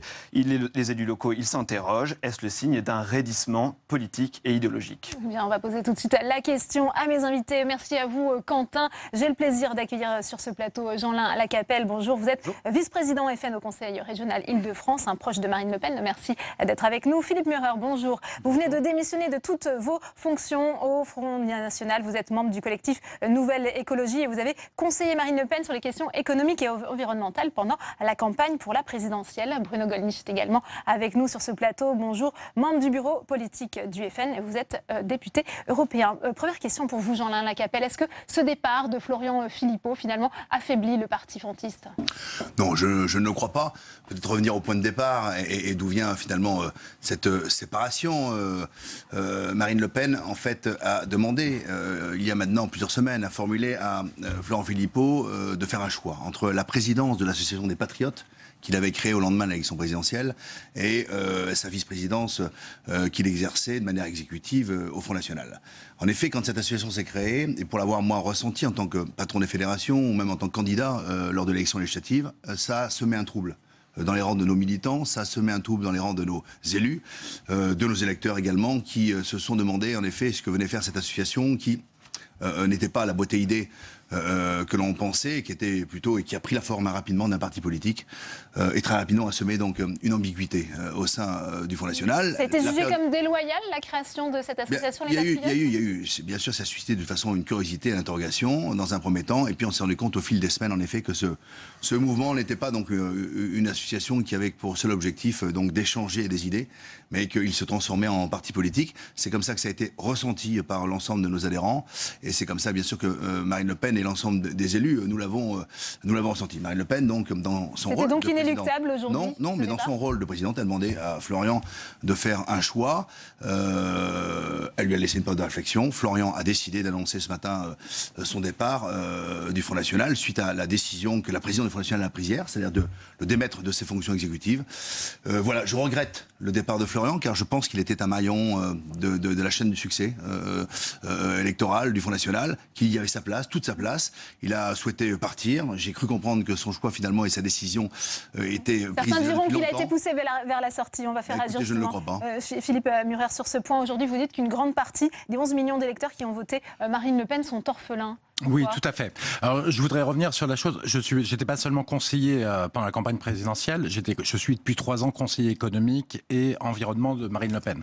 Donc, je suis complètement sur la ligne politique de Marine Le Pen, qui était la même que Florian Philippot, qui était d'allier souveraineté et identité. Ce qui est très important parce que les deux sont indissociables. Si on n'a pas de souveraineté, on peut pas défendre son identité. On n'a pas de moyen de décider. Si on n'a pas d'identité, quel sens cela a d'exercer sa souveraineté puisqu'on ne sait pas qui on est. Donc, à partir de ce moment-là, effectivement, on voit que le Front National s'éloigne de cette ligne de souveraineté. D'ailleurs, la première décision, le premier communiqué de juillet, et c'est triste, a été de décaler au calendrier grec la souveraineté monétaire. Tout le monde a été obligé de le signer. Moi, je ne l'ai pas fait de gaieté de cœur. Je l'ai fait parce qu'on voulait que le débat continue et pas que ça éclate. Mais c'est le début du débat qui était là-dessus. Et donc, à partir de ce moment-là, d'où vient tout cela? En fait, dès après la présidentielle, Gilbert Collard a commencé à dire que la présidentielle est un référendum sur l'euro. Alors, aucun Français n'a remarqué ça, mais en tout cas, c'était dans la tête de Gilbert Collard. Et après, beaucoup d'autres cadres, comme, et pas ceux qui sont en face de moi du tout, mais comme Alliot, Nicolas Bay, ont repris ce thème, ou Ménard, et ont expliqué que c'était un problème d'euro, un problème de souveraineté sur la monnaie. Or, comme c'est incohérent de défendre l'identité sans avoir de la souveraineté, ça n'a pas de sens. Tout le programme économique tombe à l'eau. Tout le programme économique est fondé sur le fait de retour rapide de la souveraineté pour faire des économies sur l'optimisation fiscale qui coûte 60 milliards d'euros, des économies sur l'Union européenne, etc. Et donc, on est passé sur une ligne qui, pour moi, et c'est pour ça que j'ai ma décision, qui devient incohérente, qui empêchera le Front National de défendre les classes populaires et les classes moyennes. Et donc, pour moi, c'est impossible parce qu'il faut rester fidèle à ses convictions politiques et toujours défendre le peuple. C'est comme ça que je le ressens. Ouais. Bruno Gollnisch, comment réagissez-vous à ce départ de Florian Philippot? Est-ce qu'on est dans la même situation peut-être qu'en 99 avec le départ du Bruno Maigret? On sait que la scission, ça fait aussi partie de l'histoire du Front National. Oh oui, mais moins que d'autres quand même, parce que si vous voyez la situation au Parti Socialiste, où j'entendais aujourd'hui le sémillant monsieur Barouin, qui daubait effectivement sur cet événement chez nous, mais je serais tenté de lui rappeler par votre intermédiaire que oui, c'est ça, que son parti n'est pas arrivé au deuxième tour de la présidentielle, qu'il a perdu la moitié de ses effectifs parlementaires, que parmi ceux qui restent, il y en a la moitié qui soutiennent le gouvernement. Alors pour Florian Philippot, je suis attristé par le départ de Florian Philippot, sincèrement, alors que a priori, je venais d'horizons tout à fait différents. Florian Philippot vient de la gauche, moi je suis un homme de droite. Florian Philippot est gaulliste, bien qu'il ne sait pas très bien ce qu'il connaît du général de Gaulle, puisqu'il est né bien après la mort du général de Gaulle. Moi je ne l'étais pas. Nous avions un certain nombre de différences, mais je considérais qu'il avait tout à fait sa place et qu'il était heureux que des gens comme nous, venant d'horizons divers, se retrouvent au sein du Front National. Je suis étonné quand même de l'allure que tout cela a prise, parce que je crois que Florian Philippot a beaucoup exagéré l'inimitié qu'il avait au sein du mouvement. Il y a toujours des gens qui sont critiques ou qui aiment plus les uns que les autres, mais il a été très bien traité par le Front National, si j'ose dire. Il est arrivé. Peut-être pas ces derniers temps. C'est peut-être ce qui l'a conduit aussi à. Mais il y a eu, comme l'a dit Jean-Lin Lacapelle, cette ambiguïté sur son association. Je porte témoignage, parce que nous y étions, que devant le refus qu'il avait exprimé de quitter la présidence de son association, dont certainement la fondation, au moins en ce qui concerne le calendrier, a été inopportune, à mon avis. Mais Marine Le Pen lui avait dit, mais au moins, quel geste est-il possible de faire, n'est-ce pas? Il faut faire pour lever cette ambiguïté. Il a préféré une position tout à fait intransigeante. Je le regrette, mais enfin, il faut que chacun prenne ses responsabilités. Ce n'est pas nous qui nous ne l'avons pas exclu, nous ne l'avons pas poussé vers la sortie. Oui. Alors, en ce qui concerne votre question sur les conséquences, je pense, très sincèrement, je ne veux pas minimiser, il n'y a aucune appréciation méprisante dans ce que je dis, mais je pense qu'il y aura peut-être une dizaine de cadres comme M. Murer qui vont le suivre, mais ça n'a rien à voir avec ça n'a rien à voir avec ce qui s'est passé en 98 où la moitié des élus avaient, à tort d'ailleurs, malheureusement, suivi Bruno Maigret. Beaucoup d'ailleurs sont revenus par la suite et sont parmi les dirigeants de notre mouvement. Ouais. Mais ça ne sera pas sans conséquences, Jean-Lin Lacapelle, ce départ. On parle des conséquences, donc je vais donner des chiffres, mais nous avons 95 fédérations en France. Il y a, je crois, 3 secrétaires départementaux qui ont annoncé leur démission. Nous avons 357 élus régionaux. Je crois qu'il y a une vingtaine d'élus régionaux qui vont partir. Donc voilà, je ne veux pas rentrer dans ce calcul de compte d'apothicaire. Je crois qu'en effet, les conséquences. Mais il n'avait plus sa place dans le mouvement, Jean-Alain Lacapelle. Philippe, je connais bien Philippe, bien sûr, parce que je crois qu'on n'est pas du tout dans un débat de fond. La ligne, je n'oppose pas la souveraineté et l'identité. Hein. Pour moi, c'est un binôme. C'est un binôme. Alors pourquoi la repousser au calendrier grec ? Marine a toujours été quelqu'un qui défendait l'identité et qui défendait aussi la souveraineté. Et d'ailleurs, le communiqué de presse auquel faisait allusion Bruno Gollnisch est extrêmement clair. Il y a une hiérarchie, en revanche, dans le retour aux souverainetés que nous avons souhaité préciser. Et la première des hiérarchies, ou la première des indépendances que nous souhaitons recouvrer, c'est l'indépendance territoriale, en supprimant le traité de Schengen. Marine Le Pen demain prend le pouvoir, c'est ce qu'elle a dit, la première chose que je fais, je supprime Schengen et je restaure des frontières nationales. Puis ensuite, des frontières législatives, enfin, il y a une indépendance législative, une indépendance économique, ainsi de suite, pour arriver à cette indépendance monétaire qui devait arriver en fin de mandat. C'est comme ça que le texte était rédigé. Et je crois que franchement, il n'y a pas d'affrontement dans le fond, et que la ligne politique n'appartenait ni à Florian d'ailleurs, ni à des adversaires, pourquoi pas, ou des gens qui avaient des sensibilités différentes. Elle appartenait à Marine Le Pen, et on a toujours eu une ligne politique qui était celle qui nous a conduits au second tour de l'élection présidentielle. Donc je ne crois pas dans ce débat de fond, je crois qu'on est dans un débat malheureusement de personnalité, dans un affrontement de personnes. Je le regrette justement, parce que je crois qu'on peut toujours trouver des solutions en fait dans les conflits de personnes. Malheureusement, les solutions n'ont pas été trouvées.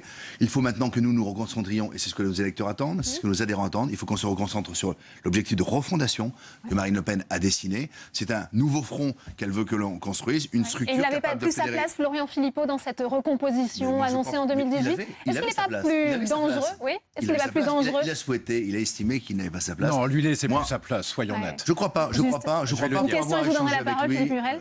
Est-ce qu'il n'est pas plus dangereux à l'extérieur qu'à l'intérieur, Florian Philippot ? Je ne crois pas. Et là, on a un petit peu d'expérience au Front National, puisque vous évoquiez 98. Vous savez, le Front National en 99, aux européennes de 99, fait 5,2% aux européennes. Et je crois que le MNR avec Bruno Maigret fait 4,8%. Puis vous voyez, quelques années plus tard, même 2 ans plus tard, Jean-Marie Le Pen arrive au second tour de l'élection présidentielle. Absolument. Et Marine Le Pen nous a aujourd'hui permis de recueillir 11 millions de voix. Le Front National restera le seul sur le territoire idéologique qui est le sien pour aujourd'hui lutter sur des problèmes comme l'immigration, l'insécurité liée à l'islamisme radical, pour soutenir les PME et pour soutenir les plus pauvres d'entre nous. Et je sais qu'ils sont 9 millions en France, donc je n'oublie pas le social, qui sont 9 millions en France à vivre avec moins de 1 000 euros par mois. Philippe Murel, est-ce que Marine Le Pen, elle l'a sacrifié aussi pour sauver sa propre tête, Florian Philippot ? Non, moi je n'irai pas vers ces interprétations. En revanche, 2 choses importantes. Les Patriotes, c'est un prétexte clairement sur le sujet, puisqu'on sait qu'il y avait l'association Idées Nation, il y avait tous les collectifs, mais même Jean-Alain Lacapelle, vous savez très bien, vous étiez à Génération Le Pen,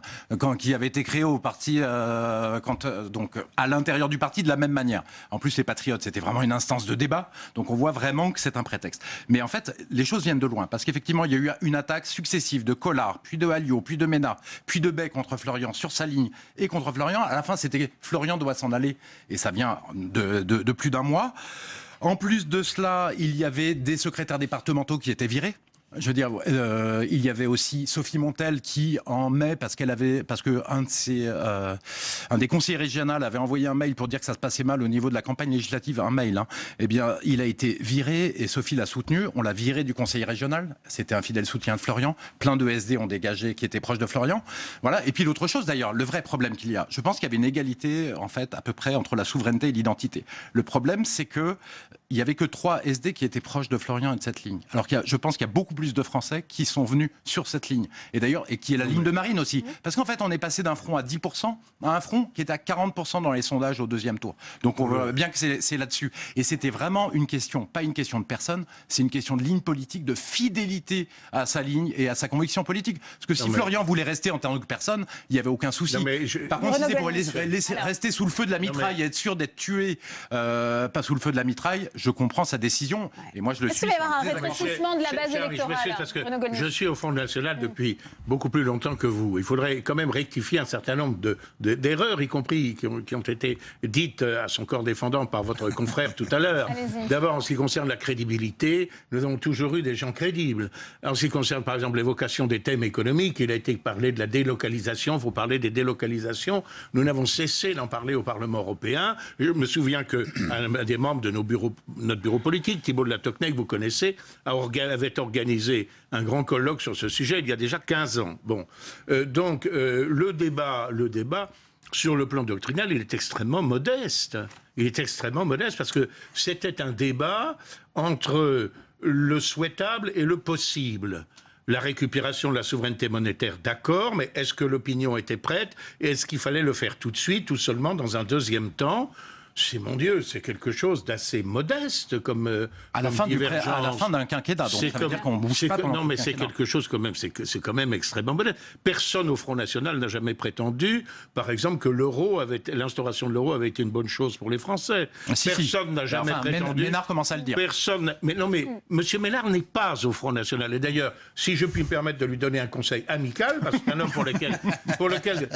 pour lequel j'ai beaucoup d'estime, il n'est pas au Front National. C'est un allié du Front National qui a été élu principalement quand même grâce aux voix du Front National. Moi, quand il y a une querelle de famille chez mes amis, j'évite de m'en mêler. Et je crois qu'il serait prudent qu'ils suivent le message est passé. On va revenir à l'avenir du parti, si vous voulez bien, et notamment Marine Le Pen qui a rappelé chez nos confrères de LCP qu'elle restait la mieux placée pour 2022. Est-ce que vous pensez que les appétits, justement, ne vont pas s'aiguiser en interne, justement, pour 2022 ?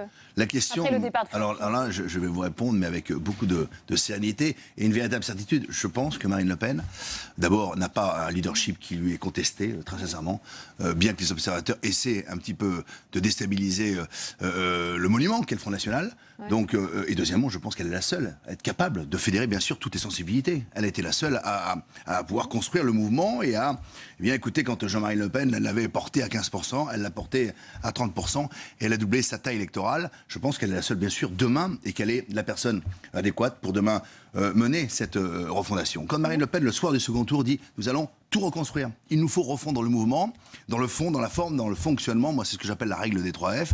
Elle le dit, il va falloir qu'on fasse preuve de remise en question personnelle. Je crois que Florian, si j'avais à lui attribuer un point de développement, c'est que Florian ne se remet pas en question facilement. Donc il n'y aura pas de rétrécissement de la base électorale après le départ de Florian Philippot. Certains pourraient être tentés par Laurent Wauquiez, par exemple. Nous sommes dans une période charnière où il n'y a pas d'élection pendant 18 mois. Et donc il y a une période de refondation. C'est comme ça que l'a défini Marine Le Pen. Et vous savez, quand il y a une période de refondation, ça veut dire qu'il y a aussi un peu de décomposition. Donc oui, il y a une petite décomposition en ce moment, un petit effritement. Et ben c'est très bien. C'est le moment de pouvoir se dire les choses. C'est le moment finalement pour que des gens comme Florian prennent leurs décisions et leurs responsabilités. Nous allons reconstruire et vous verrez, nous serons là dans la prochaine échéance aux européennes comme aux municipales dans 3 ans. Peut-être Jean-Lin Lacapelle. Je pense qu'il sous-estime, et puis le fait que Florian était d'une totale loyauté envers Marine et qu'il en soit arrivé à démissionner, ça montre que les attaques sont violentes et que le parti s'est rigidifié et s'est crispé. Et je reviens sur, et j'en suis désolé Bruno, mais la souveraineté économique au bout de 4 ans, ça veut dire que pendant 4 ans vous pouvez rien faire. Et votre souveraineté monétaire au bout de 4 ans, on a défendu pendant des années, on a raison. La monnaie, c'est la liberté politique.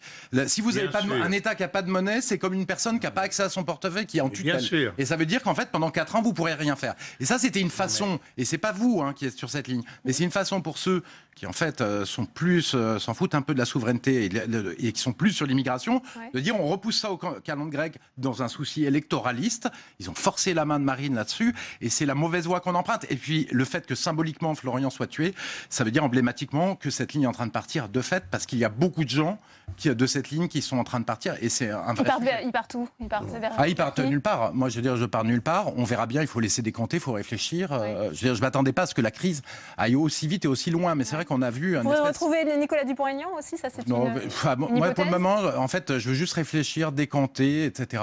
Peut-être que je serai en politique, je le pense, parce que j'ai envie de défendre le peuple et je pense que nos idées étaient très bonnes, on peut encore les faire évoluer, mais pour le moment, j'ai pas d'idée sur le sujet, franchement. Tu peux revenir sur ta décision. C'est arrivé à la main tendue de Jean-Lin Lacapelle. Il y a vraiment 2 lignes irréconciliables entre justement partisans de cette souveraineté économique et de cette ligne plus identitaire sur l'immigration. Je ne crois absolument pas, parce que absolument pas. Par rapport à l'Europe, nous sommes tous d'accord pour d'abord récupérer notre souveraineté territoriale, c'est-à-dire si on veut lutter contre l'immigration, il faut que nous puissions décider nous-mêmes et pas l'Union européenne du nombre, de la qualité des étrangers que nous acceptons, que nous n'acceptons pas sur notre territoire. En ce qui concerne les questions économiques, c'est pas à M. Murer que je l'apprendrai, mais avant la question monétaire proprement dite, il y a par exemple le dumping social. C'est nous qui avons trouvé les effets pervers de la directive Bolkestein, si pervers qu'aujourd'hui M. Macron prétend s'y atteler, de peur que ça ne fasse, dit-il, le lit du populisme. C'est nous qui avons vu cette... Bon, on peut résorber déjà cette question-là, on peut rétablir des mécanismes à nos frontières économiques pour compenser la concurrence déloyale que nous font un certain nombre de pays. Nous avons un espace économique qui est accablé de charges, de règles, de normes, de contraintes, et qui a été ouvert par l'Union européenne à la concurrence de pays qui n'ont ni normes, ni charges, ni règles, ni contraintes. Bon, on peut déjà résoudre ça. Et ensuite éventuellement, passer à la question monétaire. C'est pas... encore une fois, la politique est l'art du possible. Ou plus exactement, c'est l'art de rendre possible ce qui est nécessaire. Nous sommes tous d'accord que la récupération de l'intégralité de nos libertés, parce que la souveraineté, c'est à une nation ce que la liberté est à une personne. Nous sommes tous d'accord pour récupérer l'intégralité de nos libertés nationales, mais nous pouvons concevoir que ça se fasse par étapes. Rapidement, Jean-Alain Lacapelle, est-ce que Florian Philippot pourrait rejoindre Nicolas Dupont-Aignan? Je reviens un peu à ma question. Est-ce que d'autres mouvements qui pourraient menacer le Front National pourraient se reformer? Moi, je ne sais pas. Moi, c'est à Florian qu'il faut poser la question ou à Nicolas Dupont-Aignan. Peu importe. Je crois qu'aujourd'hui, sa place était au Front National. Il a estimé le contraire. Il a pris ses décisions. Il a pris ses responsabilités.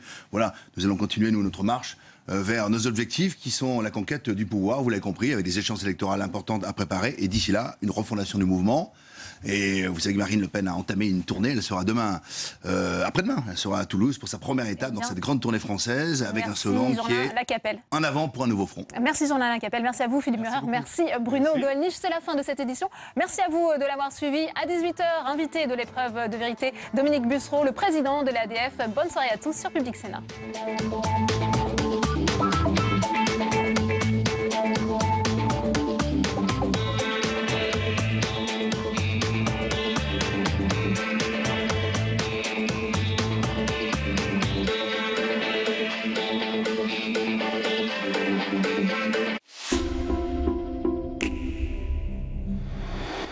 Nous sommes à Strasbourg, vous connaissez les maisons à Colombage, et nous allons retrouver la sénatrice Fabienne Keller.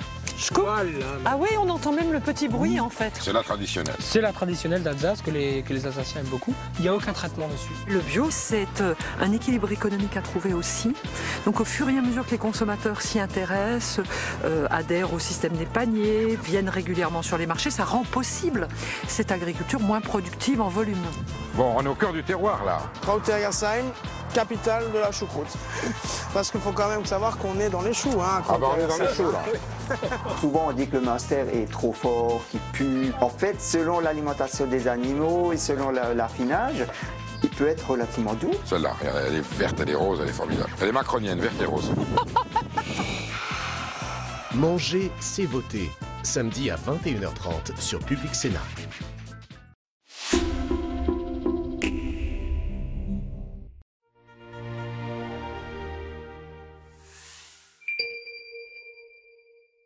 Séance publique, votre débat parlementaire, c'est dans un instant. Marine Le Pen, présidente du Front National, est l'invitée de Questions d'Info cette semaine. Questions d'Info, présentée par Frédéric Aziza, en partenariat avec l'AFP, Le Monde et France Info, ce soir à 20h30.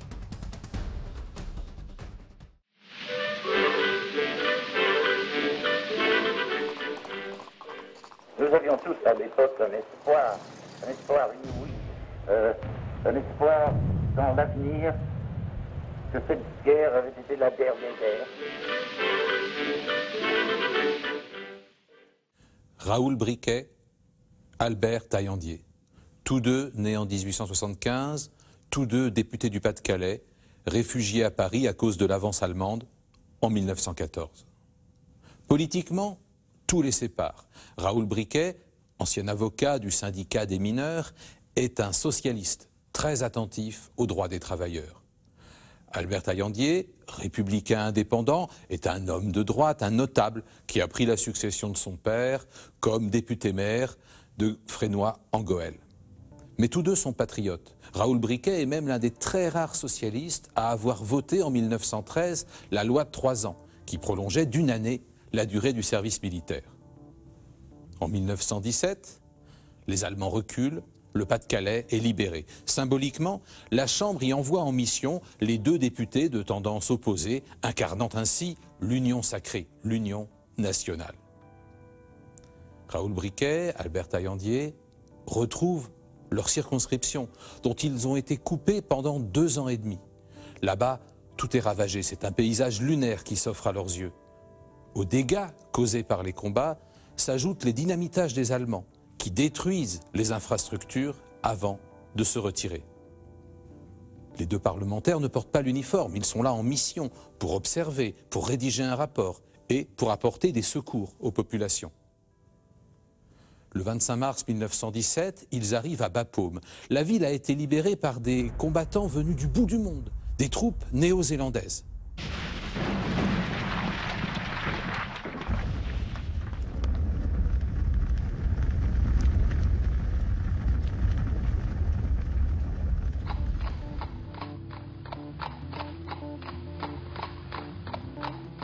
Les combats ont été rudes, plus aucune maison ne tient debout. Un seul édifice a subsisté, la mairie. Les deux députés décident de s'y installer pour y passer la nuit. Or, l'hôtel de ville a été miné par les Allemands. Une bombe à retardement éclate pendant la nuit. Les deux députés ne se réveilleront jamais.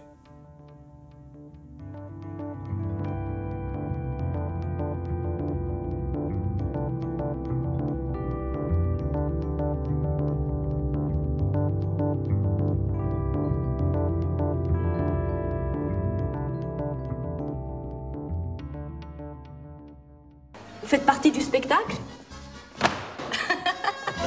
Et toi, Hélène, où étais-tu? À Auschwitz avec mon père. Puis j'ai été libérée par l'armée rouge en 45, alors je sais de quoi vous parlez.